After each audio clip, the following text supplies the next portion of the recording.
Chers amis Shalom, comme chaque semaine, aujourd'hui aussi, on va rapporter des paroles de Rabbi Chaim ben Attar, Zchuto Yagen Aleinu Amen, dans son livre Or Chaim sur la Torah. Et cette semaine, nous sommes avec un nouveau livre, le livre de Devarim, avec aussi la paracha de Devarim.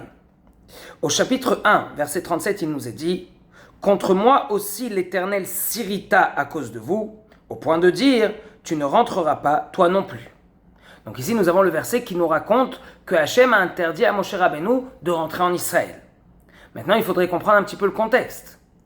On pourrait penser que Hachem a dit ça à Moshe du fait qu'il y a eu l'histoire de Mei Meriva. Moshe Rabbeinu a frappé le Séla, le rocher, au lieu de lui parler, et donc Hachem s'est énervé. Ça, c'est l'explication qu'on pourrait penser à ce verset-là. Mais non, quand on regarde le contexte de ce verset, les versets d'avant, les versets d'après, on va voir ici que l'histoire est surtout par rapport à Meraglim, les explorateurs qui ont fait du mal en parlant du mal de la terre d'Israël. Et Moshe Rabbeinu raconte que c'est ça la raison au fait que Hachem ne lui a pas donné la possibilité de rentrer en Israël. Et là, on ne comprend pas vraiment. Nous, ce qu'on connaît, c'est Mei Meriva. Nous, on connaît l'histoire qu'il a frappé le rocher. C'est ce qui est écrit dans le verset noir sur blanc où Hachem lui a dit « Écoute, du fait que tu n'as pas parlé au rocher, alors voici que je suis très énervé. » Il a même interdit à Aaron de rentrer. Donc pourquoi est-ce que ici, dans la paracha de Devarim, où on sait qu'en fait Moshe fait une sorte de biographie sur lui-même, une autobiographie, un monologue de toute sa vie, pourquoi est-ce qu'il nous raconte ici que Hachem lui a interdit de rentrer en Israël du fait qu'il y a eu la faute des explorateurs? C'est pas vrai. C'est de l'histoire des Mei Meriva avec l'histoire du rocher. Alors le Or Chaim Akadosh, avec cette question qui est vraiment très forte, va nous donner ici une explication intéressante et très importante. Il nous donne en fait une introduction avec trois choses. La première qu'il faut savoir, c'est que Hachem Yitbarach a mis dans ce monde-ci la possibilité de créer quelque chose et qui va tenir. La question est de savoir, est-ce qu'on va mettre à l'intérieur de la sainteté? C'est ça le paramètre pour faire en sorte que la chose va rester. En d'autres mots, si Moshe Rabbeinu serait rentré en Eretz Israël et qu'il avait construit le temple, sa sainteté qu'il aurait mis dans ces pierres, dans ce bois, ça aurait fait que jamais ce temple n'aurait été détruit. Donc ça, c'est la première chose qu'il faut savoir dans son introduction du Or Chaim Akadosh. Ça aurait été trop fort. Ça aurait été vraiment d'une puissance spirituelle tellement forte que ce temple n'aurait jamais pu être détruit.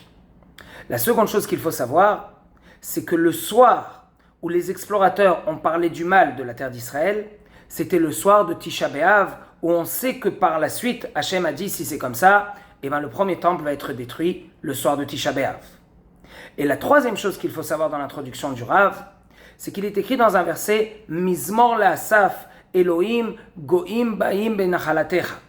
Ça veut dire qu'on dit ici une sorte de cantique, une sorte de louange à Dieu, du fait que les méchants vont venir, parce que c'est un Teilim, donc c'est avant la destruction du temple, mais c'est déjà une sorte de prophétie.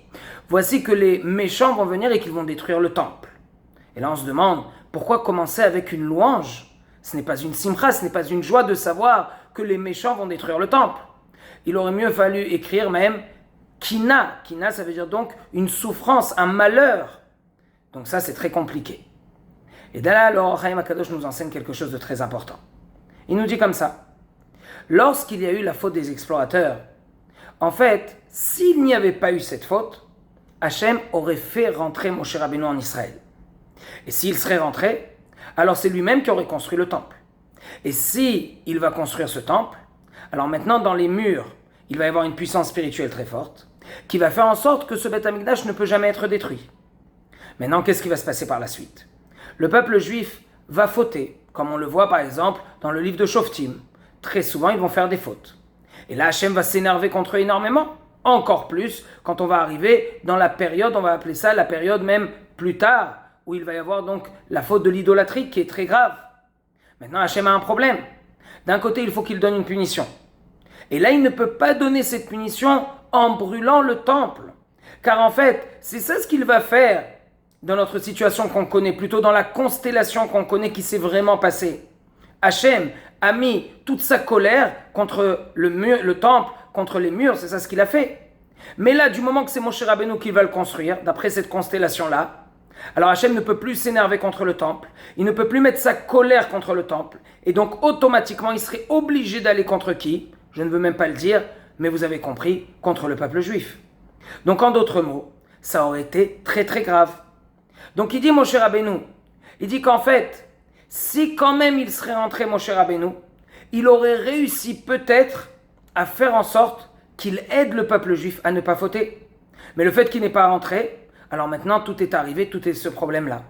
Donc en fait, vous, les explorateurs, le fait que vous avez fait vraiment du mal en parlant de la terre d'Israël, c'est ça qui a fait que je n'ai pas pu rentrer, comme ça il dit mon cher Rabbeinu, dans la terre d'Israël. Et donc maintenant, et là le Or Haïm Akadosh rajoute, par la suite on sait aussi qu'il va y avoir le Mémériva. C'est quoi le Mémériva?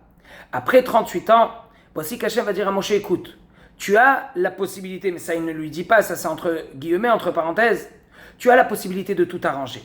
Fais-moi bien cette chose-là. Le peuple juif va se renforcer. Tout le monde va pouvoir rentrer en Israël parce que je vais même délier cette phrase que je t'ai dit, que je ne te permets pas de rentrer en Israël. Et donc maintenant, quand tout le monde va rentrer, personne ne va plus jamais fauter. Le temple va être en bonne et due forme pour tout le temps. Et là, Baruch Hashem, ça va tout le temps rester. Et même le Mashiach serait arrivé. Donc en fait, c'est en 2 étapes. La première étape, quand est-ce que ça a commencé? C'est avec les explorateurs. C'est là où ça a vraiment commencé que Moshe Rabbeinu n'est pas rentré en Israël et qu'il n'y a pas eu cette possibilité qu'il construise le temple et qu'il soit avec le peuple juif et qu'il ne les laisse pas fauter, etc., etc.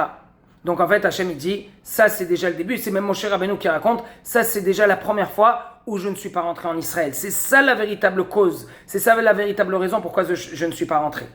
Maintenant, par la suite, lorsqu'il y a eu Mémériva, on aurait pu réussir à faire en sorte qu'on serait rentré, mais encore une fois, ça, on n'a pas réussi. Donc voici les 2 choses. Et ce qu'on peut apprendre de cela maintenant on est maintenant dans la période des 3 semaines, c'est que à nous de nous renforcer, à nous de faire en sorte que ce temple va venir d'Hachem.